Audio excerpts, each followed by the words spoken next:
ব্যথা কদিন ধরে ব্যথা? আর কাশি? আমি captain Mohammad Abu Saim, medical officer 7 ambulance. আমি এখানে দীর্ঘদিন যাবৎ চিকিৎসা সেবা প্রদান করে আসছি।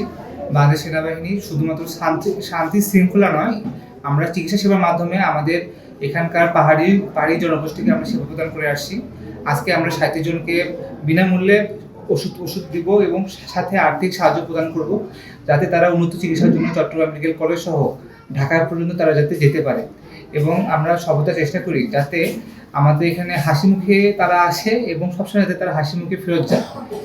সদর দপ্তর 69 পদাতিক ব্রিগেডের আওতাধীন 7 অ্যাম্বুলেন্স বান্দরবান শাখা প্রতি রবিবার এবং বুধবারই দুস্থ এবং গরিব রোগীদের যেমন মানবতার সেবায় এগিয়ে আসে, তেমনি আর্থিকভাবেও সাহায্য করে থাকে। আমাদের এখানে পাহাড়ি অঞ্চল থেকে সেই দূর দূরান্ত প্রান্ত থেকে দুস্থ রোগীরা আসেন। আমরা তাদেরকে যেমন চিকিৎসা সেবা দিয়ে থাকি, সেভাবেও যারা গিয়ে উপার্জনে অক্ষম তাদেরকে আমরা আর্থিক সাহায্যও দিয়ে থাকি। আমাদের এখানে আপনারা যদি দেখতে পারেন যে রবি এবং বুধবার এই 2 দিন শান্তি চুক্তির আওতায় আমরা রোগী দেখে থাকি।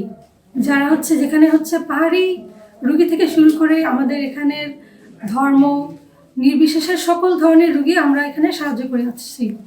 এবং আপনারা যদি রোগীদের সাথে কথা বলেন এবং তারাও গিয়ে এখানে এসে খুবই আনন্দিত হন এবং পুলকিত হন। তারা গিয়ে যেমন ভালো চিকিৎসা পান।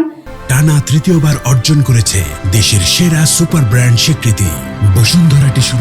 যেহেতু আমরা জানি যে পাহাড়ি অঞ্চলে থাকেন, তারা পাহাড়ের উপরে যারা থাকেন তাদের গিয়ে চিকিৎসা খুবই দূর প্রান্তে থাকে, তারা গিয়ে পৌঁছাতে পারে না। তারা গিয়ে খুব কষ্ট করে এখানে আসেন এবং গিয়ে তাদের সাথে যখন আমরা কথা বলি এবং গিয়ে তারা নিজের ভাব প্রকাশ করেন, খুবই আন্তরিক হন এবং গিয়ে আমাদের কাছে তারা বলেন যে ম্যাডাম, স্যার, আপনাদের এখান থেকে চিকিৎসা পেয়ে আমরা খুবই উপকৃত হচ্ছি। এবং তারা তাদের আশেপাশেও সকলকে জানান যে গিয়ে এখানে আমরা রবিবার এবং বুধবার চিকিৎসা সেবা দিয়ে আসছি। এবং যাদেরকে দেখা যায় যে গুরুতরভাবে গিয়ে আরও উন্নত মানের চিকিৎসা প্রয়োজন থাকে, তাদেরকে আমরা গিয়ে উন্নত চিকিৎসার জন্য সঠিক জায়গায় রেফার করে থাকি এবং আমাদের যত সাধ্য প্রয়োজন বাংলাদেশ আর্মি তাদেরকে সাহায্য সহযোগিতা করে থাকে।